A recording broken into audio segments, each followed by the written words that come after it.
All right, let's dive right into this explainer. Picture this. You've just touched down in California. Your head is freshly shaved. You're standing on this freezing, wind-whipped beach in the pitch-black pre-dawn darkness. And right in front of you are 185 other guys, lined up in absolute silence. You are trying out for the Navy SEALs, and the reality behind the Hollywood myth is about to hit you like a freezing Pacific wave. 151. Out of those 185 men standing shoulder to shoulder with you, 151 of them are going to walk up, ring a brass bell, and leave that beach forever. The instructors pacing up and down the line, they honestly don't care who you were before you showed up. They couldn't care less about your athletic records or your fancy college degrees. Right now, literally the only thing on their mind is finding out exactly how long it takes to break you. Which brings us to Section 1, El Bautismo de Fuego, the ultimate filter. So, let's look at how this builds. The visceral, chaotic torment kicks off almost instantly with Hell Week, and the numbers are just staggering. We're talking 5.5 days of non-stop, agonizing physical exertion, 132 hours awake, and sleep, you get 4 hours. And to be clear, that's not 4 hours a night, that is 4 hours total for the entire week. You're running over 300 kilometers with a 90-kilogram log crushing your head until your scalp actually peels off. You're sitting in the freezing Pacific waters in January until a guy next to you starts looking like he's having a seizure. Unsurprisingly, 75% of your class drops out right here. But the crazy part? They don't quit because their bodies fail. They quit because their minds tell them to stop, and they listen. But you push through. Now, for the guys who do listen to that voice, they have to make that agonizing walk to the brass bell. Striking it 3 times means one simple, devastating thing. I can't take it anymore. And the instructors, they turn it into absolute psychological torture. They literally place steaming hot coffee and fresh donuts right next to that bell. They want you to watch the guys who just gave up sitting there, all warm and comfortable, eating in peace, while you continue to freeze and suffer in the sand. Moving right along to Section 2, La Evolución del Operador, from rookie to warrior. Okay, so you make it. You earn the Trident as an E4, but you quickly realize you are right back at the bottom of the food chain. You show up to your first team, and you're essentially a nobody. Your job is carrying the heaviest gear, cleaning weapons that aren't even yours, and staying completely quiet around guys with actual combat deployments and real scars. But as you level up to an E5 operator, the pressure really ramps up because you have to specialize. Say you become the breacher. You face what's known as the breacher's dilemma. Step 1, evaluate the door material. Step 2, calculate the precise amount of C4 needed to blow the hinge. Step 3, detonate it without killing innocent people on the other side. If your math is off, people die. Imagine being on a deployment where your team breaches a room expecting a lone target, but instead, the target grabs a child as a human shield. Your teammate has to take the shot anyway, and the bullet passes mere centimeters from the kid's head. The official report will neatly state the child was physically unharmed, but you'll be obsessing over the limits of that word physically for months.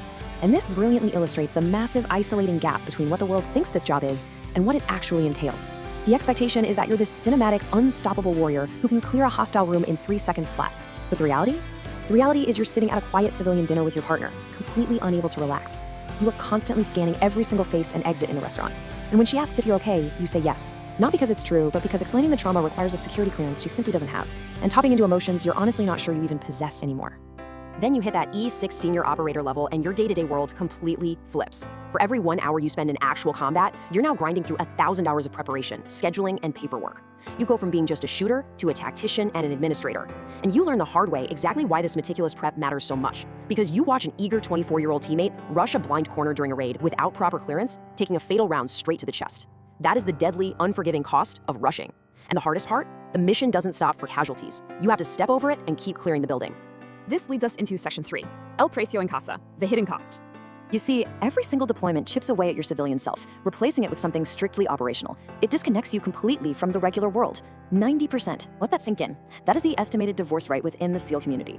It's this massive hidden cost that breaks more operators than enemy combat ever could. Because, sure, you can train your body to dodge bullets and endure freezing water, but there is absolutely no training manual for the profound isolation and loneliness that just swallows your home life. So the crucial point here is how this translates into everyday heartbreak. Picture this. Your 8-year-old daughter draws a family portrait for a school project, right? And you are not in it. Actually, it's not because she forgot you, but because the teacher asked her to draw the people who live in her house. And you are always gone. You keep that little drawing taped up in your locker, and staring at it before a mission brings this very specific, agonizing pain that getting shot in 7 different countries never, ever could. Section 4. La Carga del Mando. Writing history with blood. Eventually, you level up again to the E7 and E8 leadership tiers. And suddenly, the burden totally shifts. It's not about you pulling the trigger anymore. It's about looking young guys in the eye and actively sending them into immediate danger. The grueling reality of command is just agonizing. Say during a botched night raid, your operator's femoral artery gets grazed. You have to drag him to cover, slap on a tourniquet so tight he screams in agony, and call for extraction, all while bullets are literally tearing through the plaster around your heads. He makes it, he lives. The mission is officially chalked up as a success. But your reality? You're sitting in the back of a vibrating, pitch-black helicopter, typing out the classified post-action report, while your teammate's blood is literally still drying on your tactical gloves. And the heaviest part of all of this? In a different world, we'll never even know what happened that night. By the time you reach E8, Senior Chief, the whole nature of loss just shifts in this really devastating way. You actually stop attending funerals for men who died in combat, and you start attending funerals for men who died by suicide. 4 guys in your extended community in just 2 years. It goes like this. You mentor a young sniper. You stand proudly next to him at his wedding. You see him laughing, holding his newborn son. And then, 3 weeks later, you are standing at his funeral. You never asked him the hard questions, because honestly, you were terrified of the answers. Now, as his mother looks at you desperately for an explanation you just don't have, the guilt is absolutely crushing. Then you reach the absolute top of the mountain, E9 Master Chief. But by now, your body is basically a walking catalog of permanent damage.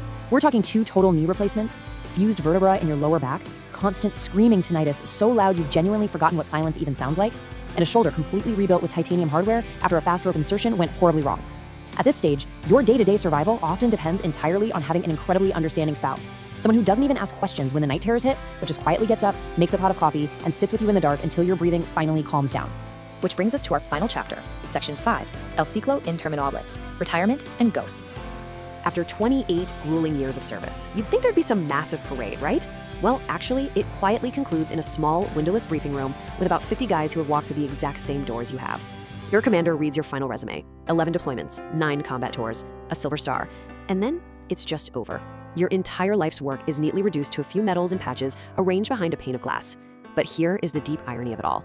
28 years of hypervigilant muscle memory, that doesn't just retire. Your body still violently jolts you awake at 5 a.m. You still go out for a run, just a lot slower now, wearing a heavy knee brace, with your ears ringing loudly, spending your days mentoring young operators over the phone, just trying to keep them out of the dark.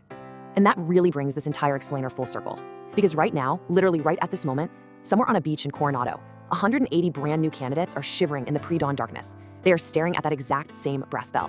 They've read the memoirs, they've seen the Hollywood blockbusters, and man, they want that Trident. But they have absolutely no idea about the true physical, emotional, and psychological costs it's going to demand of them over the next 3 decades. So what does this all mean? It leaves us with a pretty haunting final question. Is the weight of the Trident actually worth it? Yes, it will absolutely mold those who endure into the most capable elite warriors on the planet. But it will also turn them into ghosts in their own lives, forcing them to carry highly classified memories and broken bodies decades before they ever should. It's a really stark contrast to the glamorous Hollywood myth, isn't it? It's a grueling, endless cycle of sacrifice that makes you wonder what true resilience really truly costs. I'll leave you to think about that.